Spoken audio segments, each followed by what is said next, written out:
Now, in this video, we'll talk about the most important part, which is objection handling. Many times you might have encountered with messages like, "Oh, you know what, Rohan? I'm not interested right now." Or maybe someone has said to you, "Your your services are too costly and we can't afford it right now." Maybe someone else has said you, we don't need your service right now because we are not in a hurry and we need some time, so can we connect after 2 months, 3 months? And then what we all do, we just leave money on the table, because we think that if the other person is not interested or if they can't afford, then what else we can do? We can't sound like that we have to sell them. We can't sound like desperate that no, you have to buy from me. And then what we do, we just leave their messages, we don't acknowledge it, and then uh, they just ghost us, or actually we ghost them.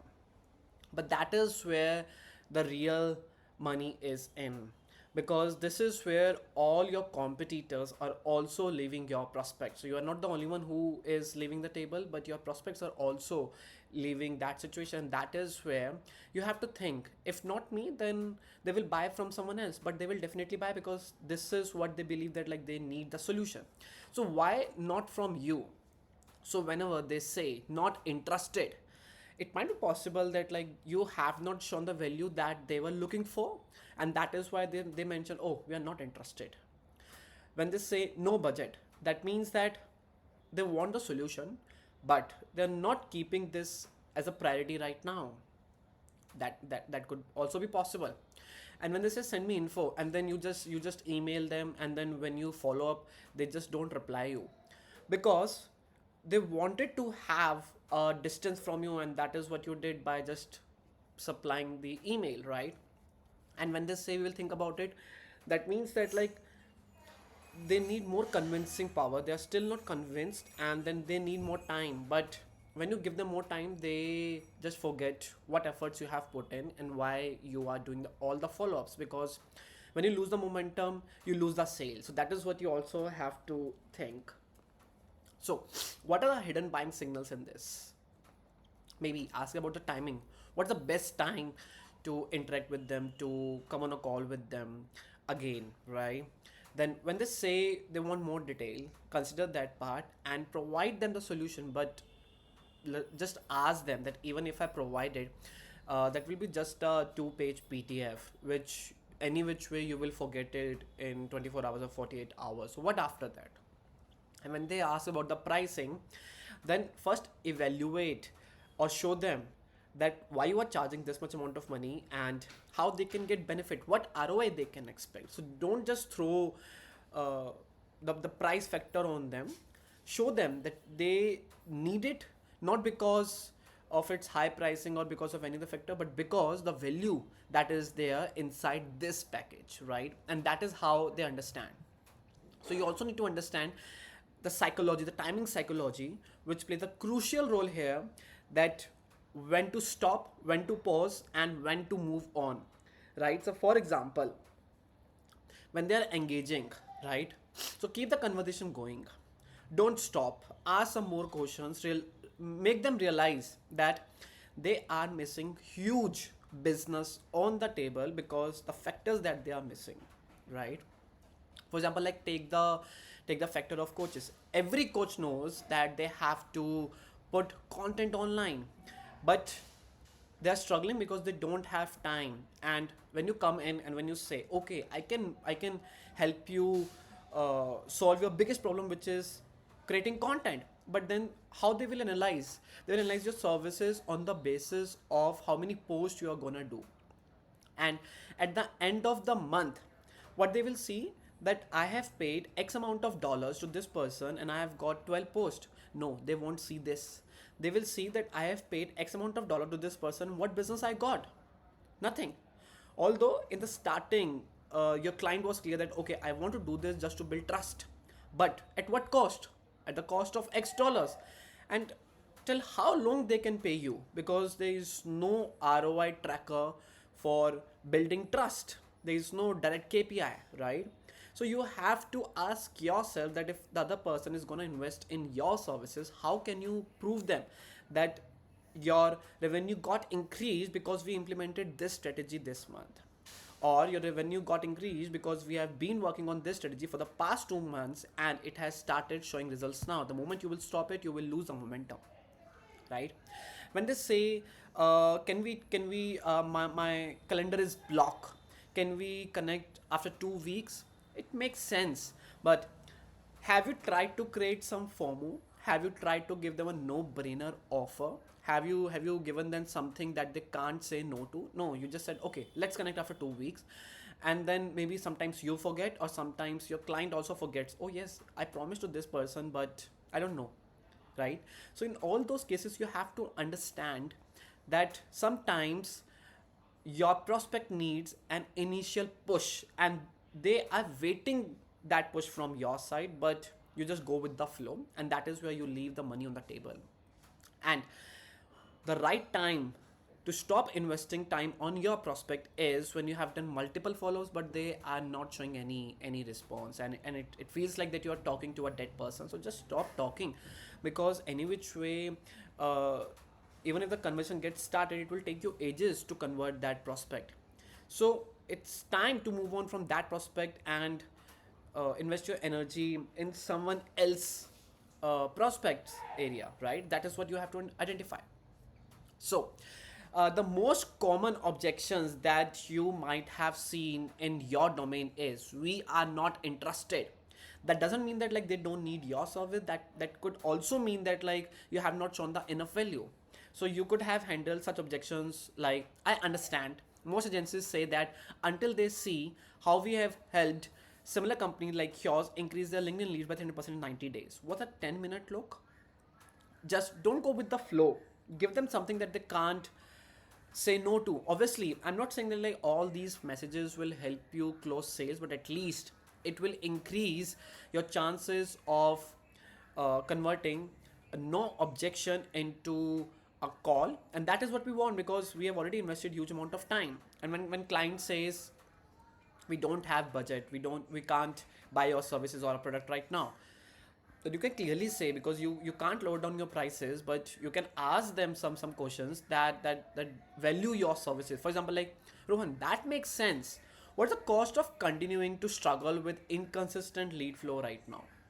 If they have a problem where they are not getting the consistency in the leads, and then they are leaving the money on the table because they have to pay the rent, they have to pay the salaries of their employees, and then they have to burn the investment, and then they are struggling to identify the different gap holes, right? These are the problems that they are facing, and now you are asking that, don't you think like, the problems that you are in right now, it's way more than what I am charging you right now, and I'm solving your problem. You don't have to do anything else after this, right? And then that person will be like, oh yes, I think I should take this particular service, because I've been struggling in this part since ages. So why not? Even if I don't have a budget, I can actually try. And then bargaining comes in, right? When they say we are happy with the current situation, so you can ask them, that's great. Obviously, acknowledge them that, okay, you are happy, but have you tried something different out of it? And then you can say, most successful companies we work with had existing solutions. Obviously, every company have their own solution. The difference is our approach to lead generation. Mind if I share what makes us different? And that is where, don't just share the lead magnets, but share something very useful. For example, like a video testimonial, or not just the video testimonial, but I would suggest something like which shows the real dashboard, the dashboard of growth. That is where they will be like, oh yes.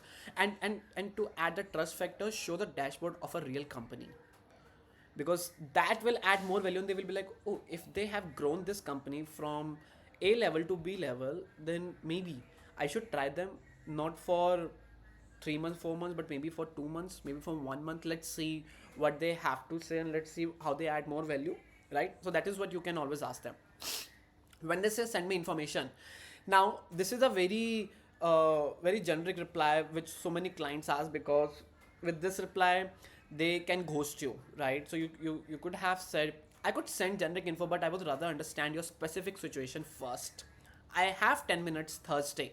Would that work for a quick call to see if we are a fit? Did you notice one thing?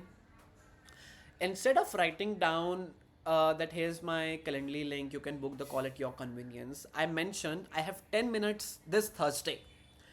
Now, when you specify the time and date, it gives a sensation to them. Oh, this person only has 10 minutes on Thursday, and he's not giving me any option to book a call on Wednesday or maybe on Friday, and then he's not giving me any option. So that person will be like, his calendar is completely booked, and he only has 10 minutes. So either I book the call or I just lose the momentum. And then what will happen in most of the cases, that person will be like, oh yes, I can spare out 10 minutes even from my busy schedule. And if not on Thursday, he can ask, do you have some time on Friday? And then you can say, oh, I don't think so I have time on Friday, but maybe we can do at late night if you're available. And then person will be like, oh yes, if he is adjusting his schedule for me, then why not me? And that is how you add the scarcity and the trust factor, you build up that, right? When people say call me next quarter, so what else you can say is like, I understand timing matters, but here's the thing, the companies that start now will have a 3 month head start on their competition. What if we could get you results before quarter 4? Now they're like, oh yes, this person understands the business, he understands what he is saying, and then I'm losing. My commuter might be winning it, and I, if I'll start late, obviously I'll get the results late. Then that is how you are playing with their minds, playing with the situation. When they say we'll think about it, then you can say, absolutely. When people say that, it usually means they have a specific concern. What would need to happen for this to be a no brainer for you? That means that they know what they want, they know what's value you are providing them, but they are confused because they want to talk to different agencies, talk to your competitors, and then they will think who is the best one. Obviously they can't decide the best one on the basis of the result because they have not seen the results, but what they are looking is that, like, at the same price, who is giving me more value? And that is what you are saying. And then they can reply you, oh, you know what, your competitor is offering me 5 different posts, and then also giving me 2 hours every week, and doing meetings with my team. Then you can come up with such no-brainer offers. Obviously you can think of it and then you can come up with, but this is how you need to handle the objections when your client comes up in such scenarios, right? Now you can use this acre model. Now this acre model stands for, A stands for acknowledge, validate their concern without agreeing. C, clarify, ask questions to understand the real issue. Key benefit, share the most relevant value proposition. E, where E stands for evidence, provide proof through data, case studies. Request, ask for a specific next step. That is very important. So what does this mean? Let's say your prospect says we don't have budget for this right now. It's fine, they don't have budget, but we can't leave the money on the table, because if they don't have $2,000 to pay, maybe they might have $1,000 to pay, or maybe $1,500 to pay. So in those cases, what I will do, I'll use this model called ACA. So acknowledge, I completely understand budget constraints are real, and it basically applies to every businesses out there. Then clarify, that is what we have to ask. Is it that there's generally no budget allocated, or is it more about not seeing the ROI yet? It could happen that, like, they are not seeing the ROI when they are gonna spend X amount of money with you. Then what's the key benefit? Most of our clients actually save money because they stop wasting resources on ineffective lead generation, right? And then evidence. For example, Rohan was spending 5K per month on ads with poor results. Our system got them better leads for just 2K per month. Requires sort of 15-minute ROI calculation. Makes sense to see if this could actually save you money. And who will be the one who will say no to you when you come up with such perfect system? So that is what you need to understand. So the challenges, close and humor techniques. So over here we will use some humors to have a proper result. For example, like, sometimes you have to go against them and you have to prove them that you are not my fit, and then they will be like, how can you say that? And that provokes them that, no, I need your service. So psychology says that when you take something away, people want it more. This works because it triggers loss aversion, right? So for example, you can say, actually, I don't think this is right for you because you mentioned you are happy with your current results. This is really for companies that want to 3x their lead generation.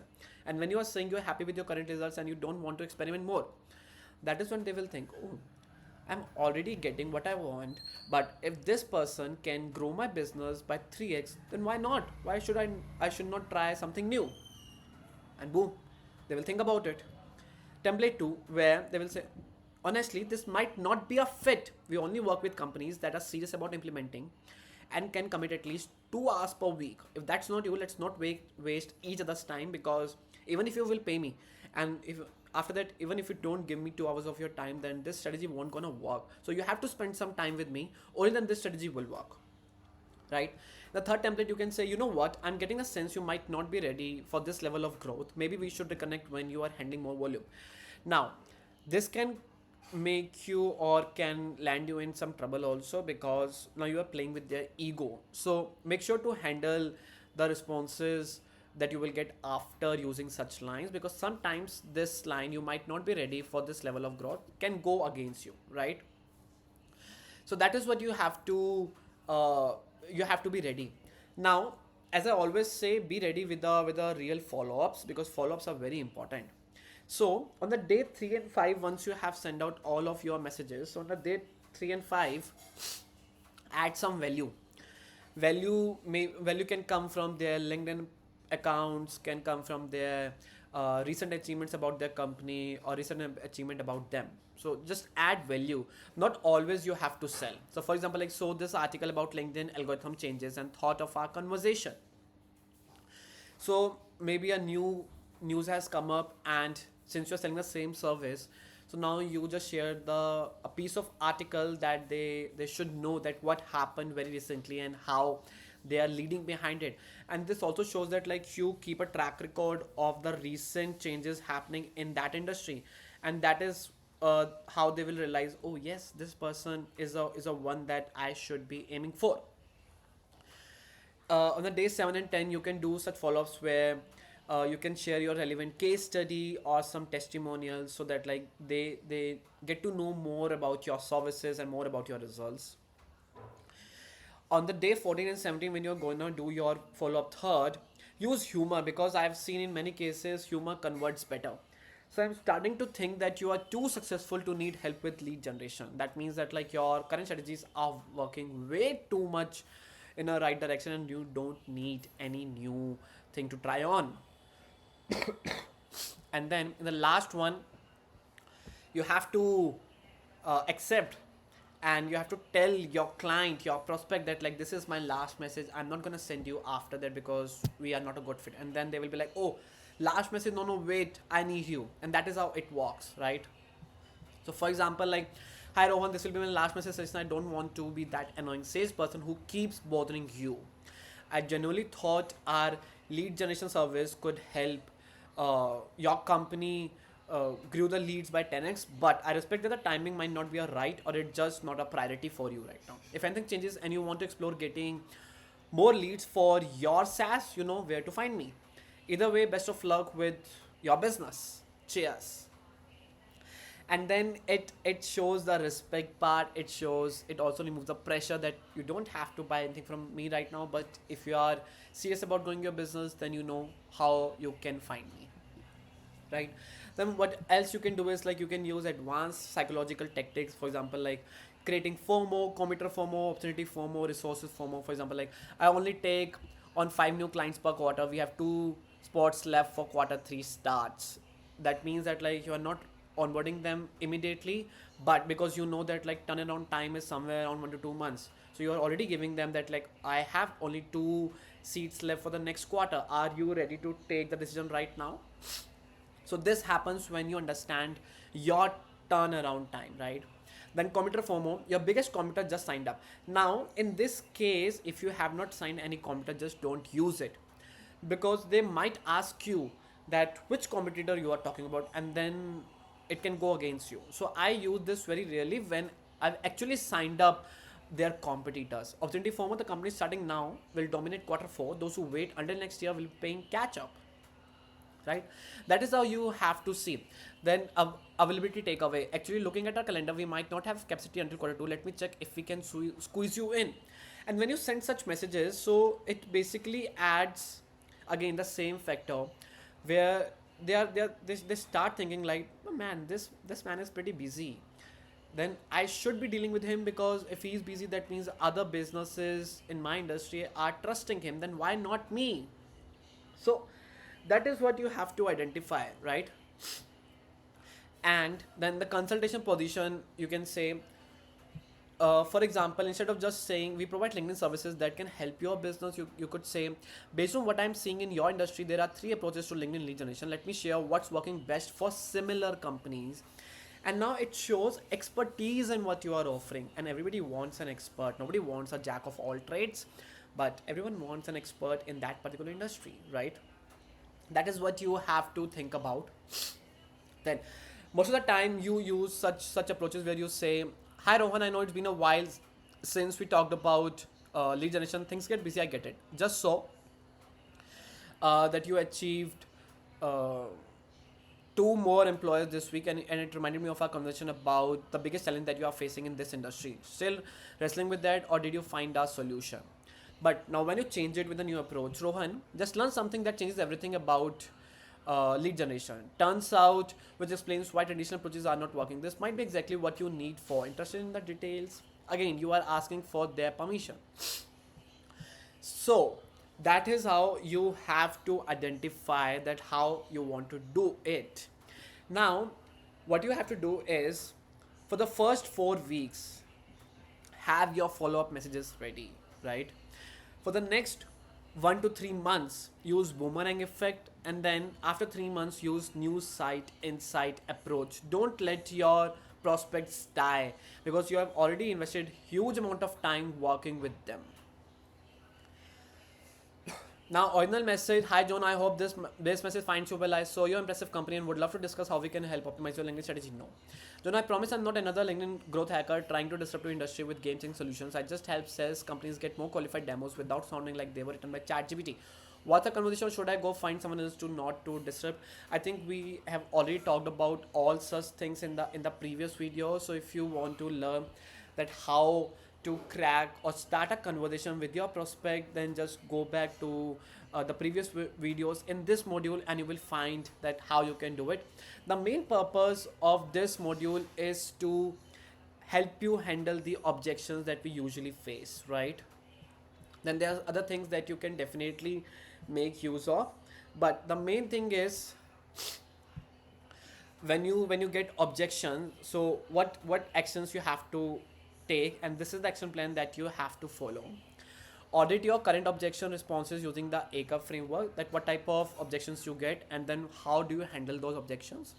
Then create 5 challenges, close variations for your offer, that if someone says this, what will you reply. So create 5 challenges for yourself. Write your breakup message template, which is the ending one where you take pathways from your prospect. Test one humor technique with 10 different prospects.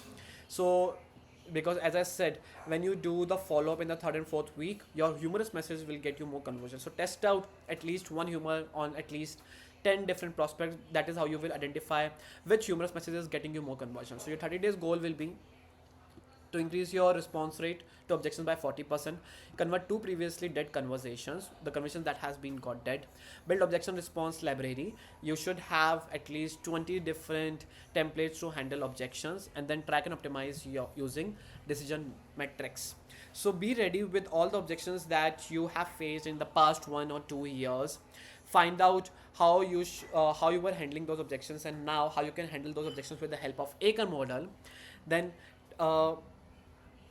do the exercise on the 10 different prospects of your humorous messages, and then monitor the responses, that how you are able to convert uh, the clients or the prospects that have shown objection into your paying customers. So that is how you can crack this formula.